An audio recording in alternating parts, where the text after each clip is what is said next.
Hello to all, welcome back to another video of your dude Amtrak guy, and this video will feature my first ever alternate history for trains, which is when a Shinkansen visited Mexico.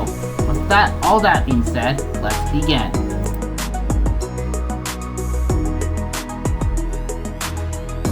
It was the early 1990s, and Ferrocarriles Nacionales de Mexico, or NDM for short, and the Mexico City to Querétaro electric passenger line had nearly finished construction after nearly 20 years of planning as early as 1973. Construction was completed in phases between 1979 and 1994 with the involvement of Mexican, French, English, and Japanese participation in the catenary wiring project for this rail line.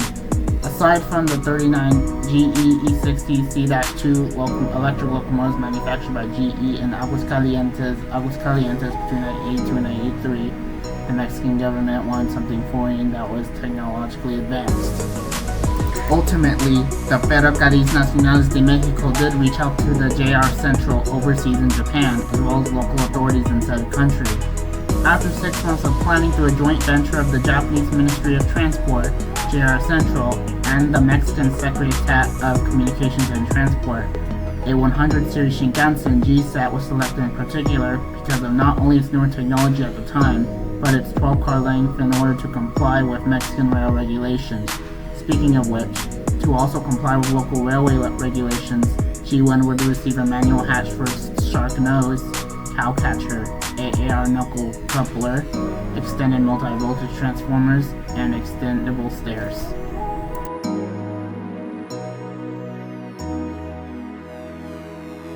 As the idea of a Shinkansen touring Mexico was approved, G-Set G1 would then be shipped with all of its cars temporarily detachable on the large vessel as they were lifted to the vessel, which was NYK Line MV Kibi by Strasburg-based gantry cranes. The vessel would then depart from Kobe, Japan in February 1994. 20 days later, the vessel would then arrive at Lázaro Cárdenas, Michoacán, a port city on the Pacific coast of Mexico. It would then have a similar unloading process in Mexico. After the unloading, Japanese and Mexican officials would celebrate a first hitch ceremony. As such, 2 GE B-23-7 locomotives owned by the NDM would tow G1 to Mexico, alongside an auxiliary car, marking the beginning of the tour.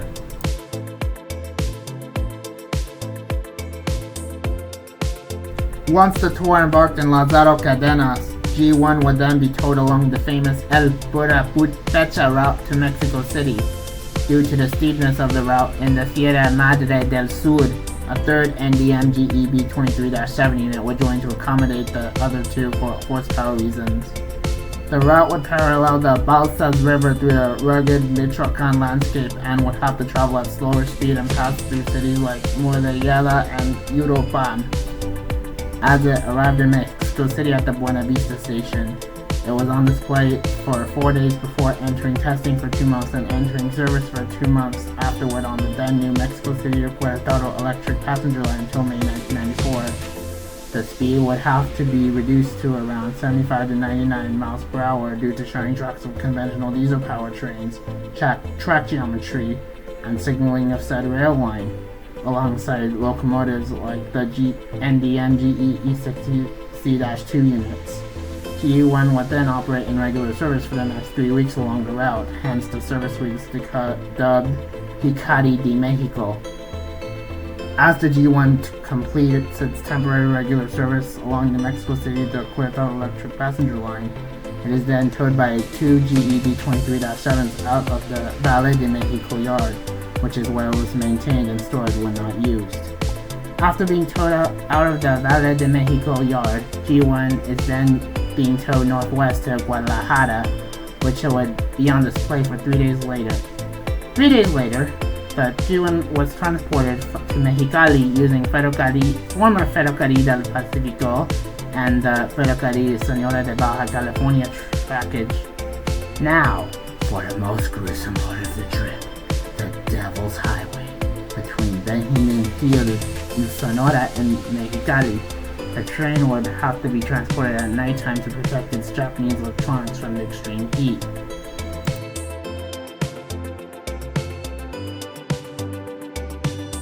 After visiting Mexicali, two Southern Pacific EMD GP60s would tow the G1 to San Diego via the Carrizo Gorge, which is the final transcontinental railroad built in the United States and was completed in 1919 by the San Diego and Arizona Eastern Railway.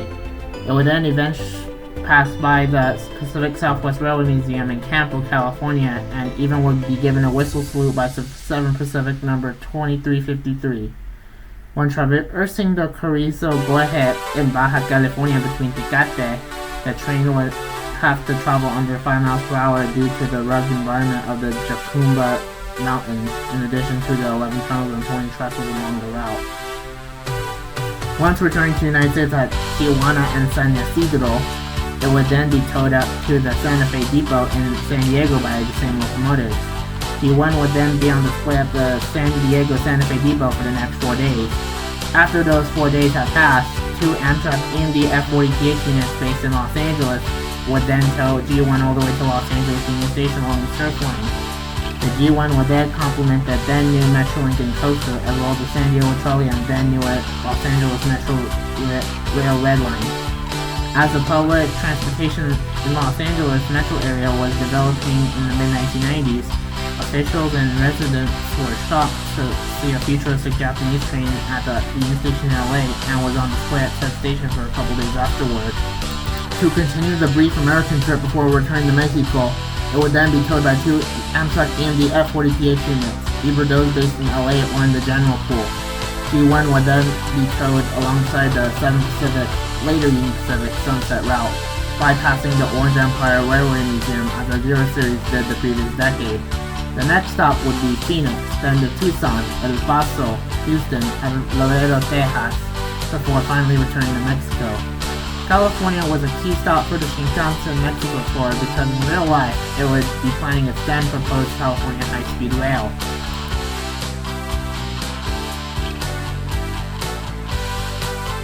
As the G1 reached Laredo, Texas, the Amtrak EMD F40PH units would then drop it off and exchange the train with two NDM GEB23-7 locomotives to continue the tour back into Mexico. The next stop was on the tour would be Monterrey and Nuevo Leon, which futuristic appearance will complement the then newer Metro Red Light rail system. For the next leg of the tour, it would stop in San Luis Potosí, in which nearly 15 years later, EMD would open a plant there. After San Luis Potosí, G1 would eventually be towed alongside the East Coast to stop in cities such as Veracruz and Tampico, and eventually reach the Yucatan Peninsula to arrive in Mérida. For G1 visiting the Yucatan Peninsula, it would then predict the Tren Maya that would begin operation nearly 3 decades later. Once the display dates at said cities were completed, the G1 would then be towed south to its possibly 7th most exploring destination. That city would be Tecún Uman, Guatemala, which is right at the Mexico-Guatemalan border, and the main challenge would be the Braga Gate. While there were initial plans to send it down to Guatemala City, Guatemala, the excessive costs and challenges, such as towing all of its cars by truck, have created significant backlash against it.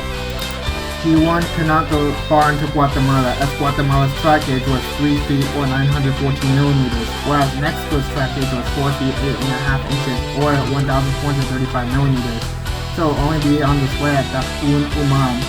However, as the Pegua or Ferrocarril de Guatemala was going defunct in 1996, and the Ferrocarriles Nacionales de Mexico was beginning its privatization the following year, G1 was required to return to the NDM Valle de Mexico yard. Unfortunately, G1 was going to be stored in said rail yard for quite some time. Luckily, JR Central was able to contact the Mexican government about G1, and the Ferrocarriles Nacionales de Mexico did lend it back. It would then be towed by two NDM GEC 30-7 units back to Lázaro Cárdenas, Michoacán, in order to be shipped back to Japan, in which it would undergo cleaning before shipment. After 2 days, MV-TB, which has been sitting at Lázaro Cárdenas for weeks at the time, would be ready to transport G1 back to Kobe, Japan. The G1 set would be loaded onto MV-TB in anticipation of its journey back to Japan. As TB set sail back to Kobe, Japan, Mexico's rail infrastructure was crumbling and would be completely privatized by 2001. Overseas in Japan, the rail system is thriving, and G1 arrived back in Kobe, Japan in May 1996. As the G1 was loaded onto the port of Kobe, it had to be transported back to Shinkansen tracks via truck trailers to the Kawasaki Heavy Industries Hyogo Works. It would then deadhead to the Hamamatsu Workshop, which is JR Central Shinkansen maintenance facility, in order to be inspected from its journey to Mexico, as well as having its North American modifications removed. By July 1996, G1 would return to regular service on the Hikari services on the Tokaido Shinkansen and later Kodama services towards the end of its service life.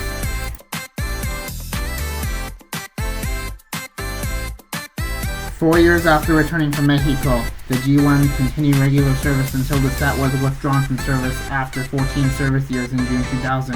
Unfortunately, most of the set was scrapped with the sole exception of power car number 103-1.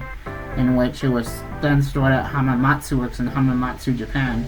Over a decade later, in March 2011, 123-1 would be preserved at the Niwa SC Maglev and Railway Park in Nagoya, Japan, alongside another 100 series Shinkansen coach, 168-9001, which is a bi-level coach from previous sets X0 and X1. Back in Mexico, since 1997, Ferrocarriles Nacionales de Mexico will be privatized by 2001 and will be taken over by rail companies such as Ferromex, Kansai 7 de Mexico, and Furosur. However, by the early 2020s, government-owned passenger railways such as Tren Interoceaneo and Tren Maya were formed, beginning a renaissance for Mexican passenger rail.